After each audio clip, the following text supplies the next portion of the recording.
Hello, welcome to this special CUBE conversation. I'm John Furrier, host of theCUBE in our Palo Alto studios as we present the World Quantum Readiness Day. A shift is happening, a new paradigm in cryptography.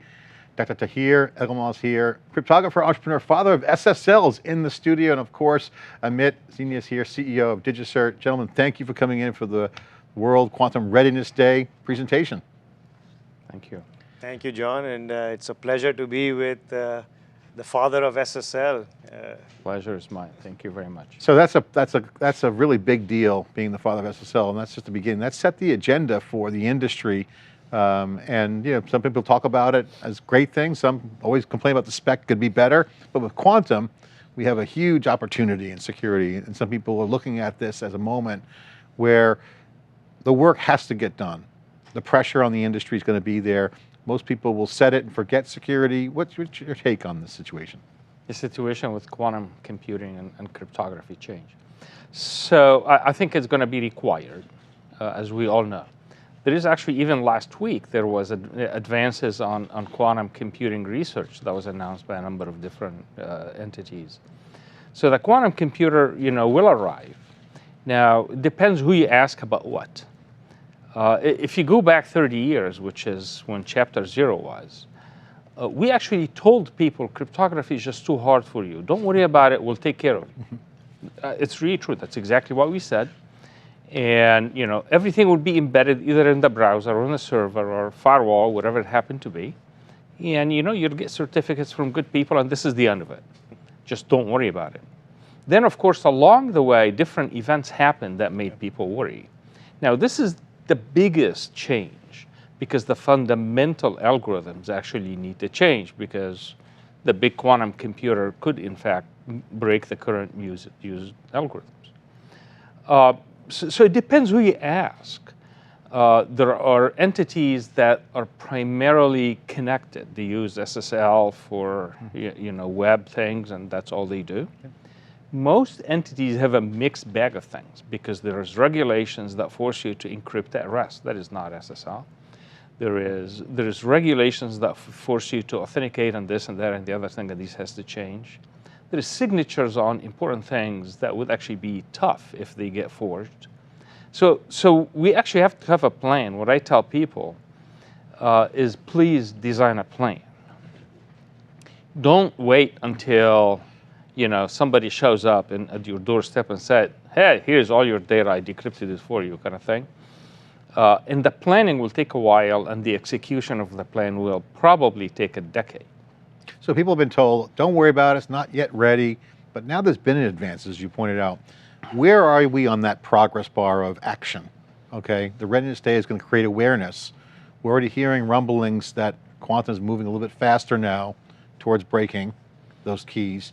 Where are we on that progress bar, and how do people, what do they have to do next? They need to, number one, design a project. Actually intentionally say, we will work on this. And that is actually not a simple thing. It sounds simple, but it's actually not simple, because nobody has that. There are very large banks and entities of that type are probably starting to walk down that road, but anybody else, there's nobody actually even thinking about it. These new algorithms are, in fact, different. They will actually change the behavior of how things run, and they need testing longer than people think. There is applications that sit in places that have been around for 20 years that nobody even looked at. My suspicion is they have cryptography that was built 20 years ago, and it's already bad even without the quantum computer. So there is a lot of research that is needed. I think that the big four have to stand up and say, hey, we got to do this. Microsoft, Google, Apple, and AWS, because this is where almost everybody connects into. So they actually need, not force, but they need to start to encourage people to move. How are they doing on their progress? How would you rate them? Now, Amazon Web Services, we covered their crypto like 5 years ago. They started doing it. How everybody has the technology, but deploying these new algorithms to help customers actually move down that road is kind of slow. What advice would you give IT to migrate to safe cryptography? But first, define what is safe cryptography. So safe cryptography after the quantum computer arrives is somewhat different from before. But they're known. The cryptography world actually helps. They tell you, these are the algorithms, these are the key sizes, avoid A, B, and C, get these libraries, don't go use the. But most people just don't look at this. They just do it once. One developer will pick up some open source library from someplace, stick it in the product, put it in, nobody will review it, and then you have something that is suboptimal. That behavior does have to change, like fundamentally. How did you handle it at Salesforce when you were taking this on? Oh boy. The good thing is we're recording, so you can cut things out. Feel free to embellish. We have no problem. We'll ingest all this data. No, I don't want to get that call from Mark Benioff. He's a good friend, and he's always been a friend, so I don't want that call. We actually started an investigation project to look into what exactly do we have? What are our developers doing? That kind of thing. Amit called on a previous interview, we were reacting to the SuperCloud event we had. This quantum focus could be an extinction event. What's your reaction to that statement? Extinction? Yeah, extinction event. It cracks the code. I give credit to human resilience, actually. I think human beings somehow succeed to survive and thrive occasionally. We had a CFO at Salesforce who always used to say, a crisis is actually an opportunity. So this is an opportunity because there are things that we did now, 20 or 30 years ago, that are actually suboptimal, that are not correct. So this is actually an opportunity for us to go back and encourage people to do things right. Amit and I were talking about this earlier in multiple interviews, last interview and the one we did before. The general world has been like thinking, okay, everything's going to be cool, I can wait. And then this fear just takes on everyone. It's like, oh my God, this could crack the keys, to your point earlier. And then at Black Hat, just recently, we were covering the market. They're saying, no, we're making progress. You mentioned NIST. How would you classify the fear? Is it misinformation? Is it justified? And then human resilience is going to step up and solve the problem. We're seeing some of that. How would you talk about that? So we knew for 30 years that if a quantum computer that is large enough were to exist, that we would break these things. We just never cared. Because if you ask me 30 years ago, I said, what the heck is a quantum computer? I never heard of one, and I don't know what it looks like. So we did what we did, and we built a massive economy. We built a digital society, actually, not just an economy. And human beings are resilient. So people do need to change how they do things. What we told people is, don't worry about cryptography, we'll manage it for you. Half of this statement is right and the other half is wrong. Because at the end of the day, if you're an enterprise or an entity of any type, and some cryptography breaks, you're actually responsible, not the vendor. Because you're not going to know which vendor in the first place, because there's like 18 different things. So we never told entities how to be responsible for the cryptography that runs, which is... The comment I'd make along those lines is, Taher is absolutely right. Most enterprises view PKI and cryptography as plumbing, right? It's there, they don't care about it till it breaks, right? And we are getting to a point where it will break, right? I was a president at Zscaler, and amongst other things, I was responsible for all their data center infrastructure. And I still have battle scars for how much effort it took to upgrade TLS standards from TLS 1.0 to 1.1 to 1.2 across 150 data centers, right? So most enterprises are woefully underprepared. And the question that often gets asked is, well, how far is a cryptographically relevant quantum computer? If you listen to NIST recommendations, if you listen to experts, it is already too late. The time to act is now. Now, whether you believe RSA is going to get cracked in 5 years or 10 years, the amount of time it takes to upgrade this entire infrastructure is massive. On top of that, a lot of our people are concerned about what they call harvest now and decrypt later style attacks, where I could capture encrypted content, which is using pre-quantum standards, wait for a quantum computer to be available, and then get to the codes I want. Taher also mentioned some great advances in quantum computing. You know, we had the opportunity to talk to Professor Peter Shor. He's the father of quantum cryptography, right? He is the original author of the Shor algorithm that breaks factorization, which is the underpinning of many of the current standards. And I asked him the same question. It's been 30 years since your algorithm, and why don't we still have a computer? And it's a hard problem. Yeah. However, I think it's kind of like Moore's law in classical computing, right? On one hand, the physics is improving, so you have more stable quantum computers with more qubits, right? Yeah. The algorithms themselves are improving. In fact, just a couple of weeks ago, MIT researchers came up with a better way to do Shor's algorithm. Think of it as classic speed memory trade-off in classical computing, right? I could always have more memory and make things faster. I could have less memory. And so how do I translate those algorithms into quantum computing? So long story short, NIST has released standards this summer. These are FIPS standards for encryption as well as authentication.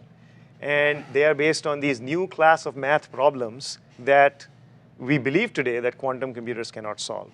And just looking at the history of how much effort it has taken enterprises to upgrade all the cryptography, what we tell our customers is, as Taher was saying, start preparing now, have a plan. Like step one of the plan is, what's the inventory of all your crypto assets? No, this is software. These are my crown jewel systems, right?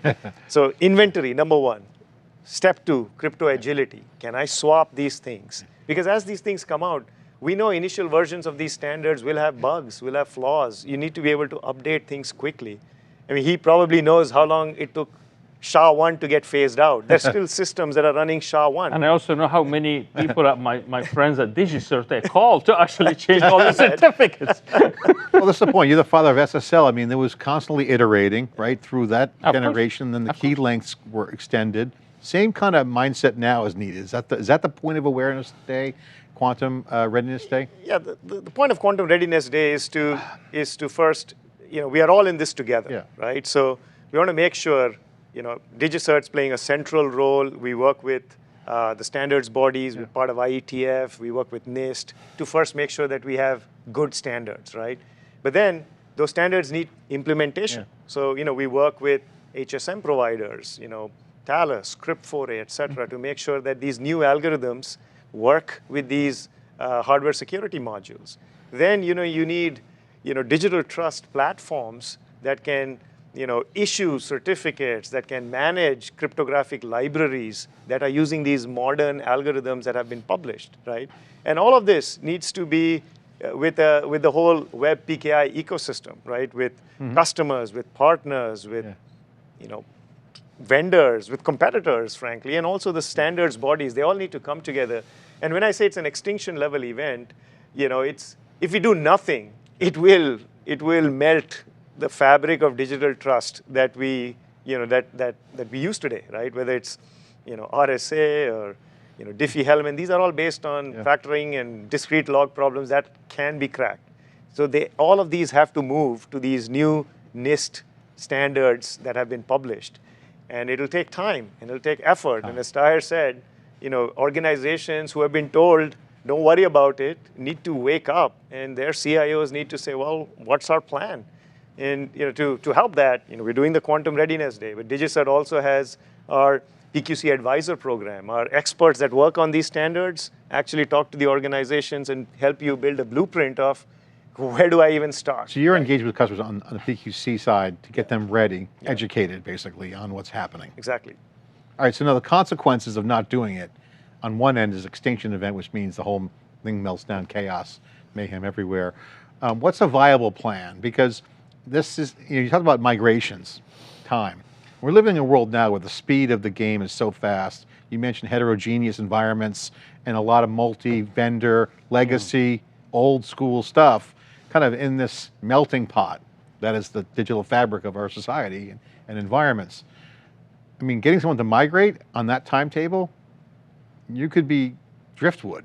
This wave will take you away. I mean, so what I tell people when they ask me for advice is, you can outsource almost every single thing you have. The cloud and SaaS and all of that has done this. You cannot outsource the risk. So this is the one thing that every organization needs to understand, and the higher risk items need to be addressed.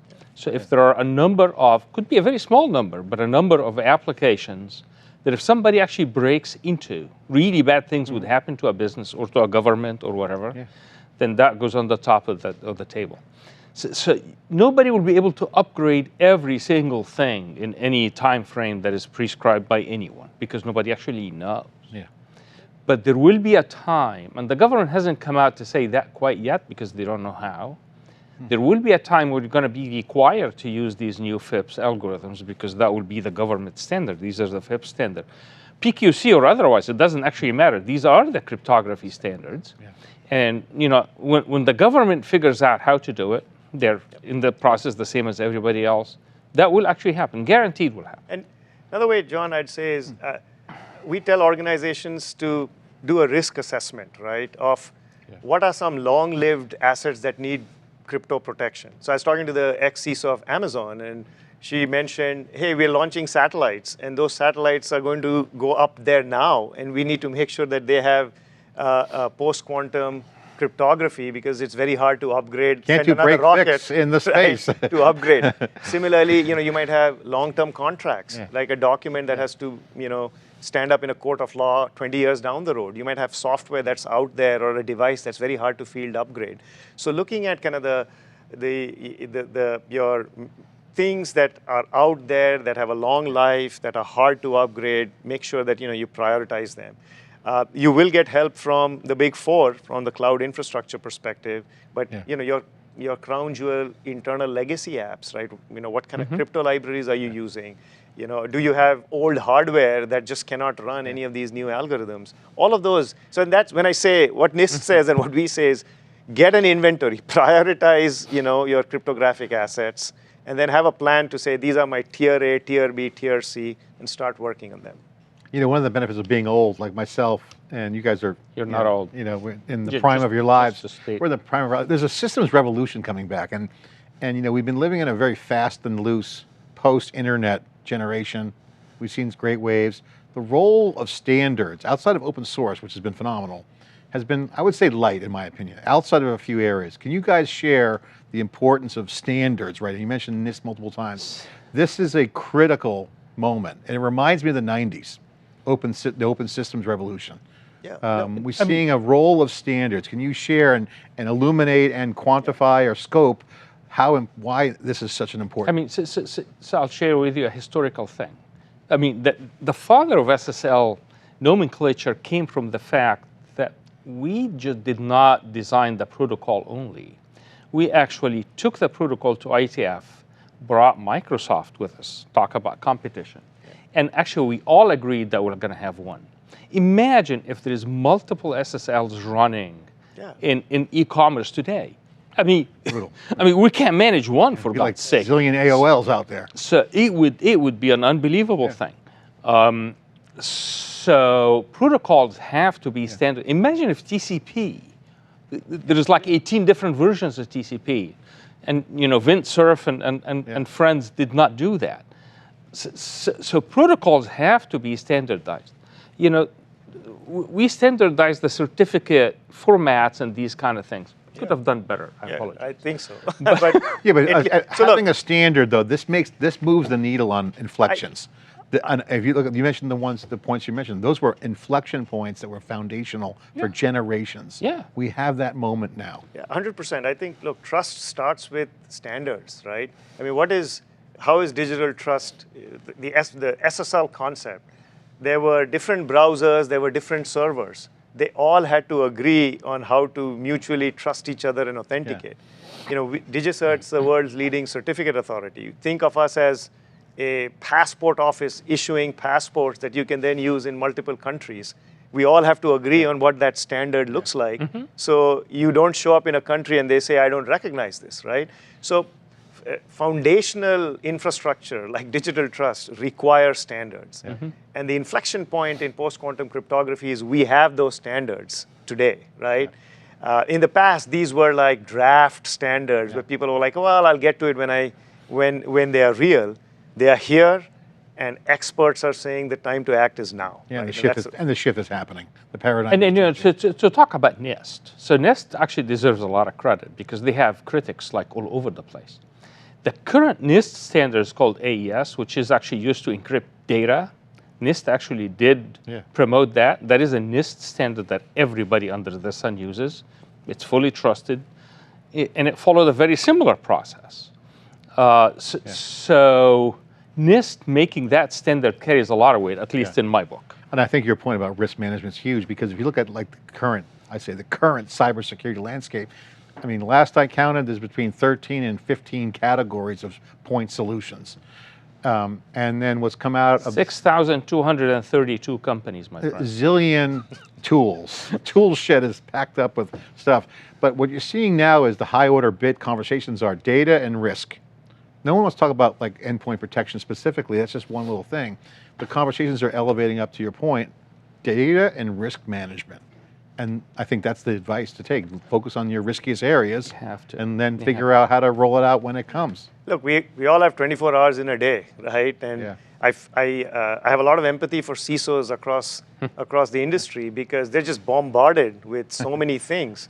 And you need to be able to say, what's most important to my business? What is mission critical? And that's back to, again, prioritization. And if you take a narrower lens view on trust and cryptography, starts with inventory, and you got to be able to say these systems have to be upgraded as soon as possible. Okay, two final questions, and we'll wrap it.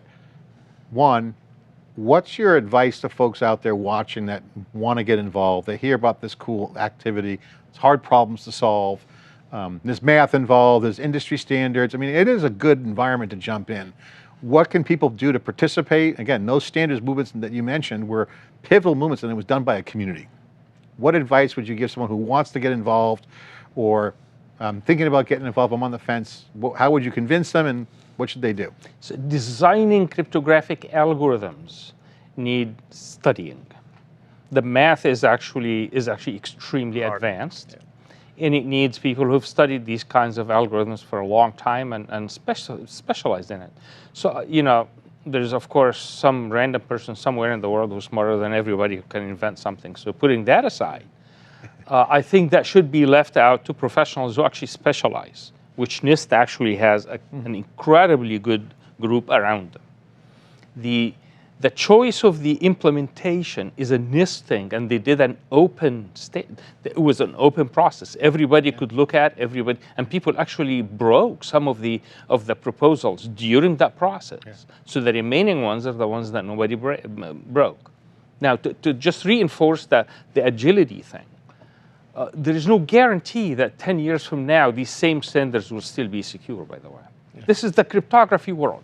So if we build it in a way that, hey, this one, FIPS whatever algorithm needs to change to this other FIPS algorithm, we need to do that in an easier way than at least the SHA-1 example. No, I agree. And see, my advice I have two kids who are entering college, and I tell them agility is very important because things will change very rapidly in your lifetime, and you need to be prepared to reinvent.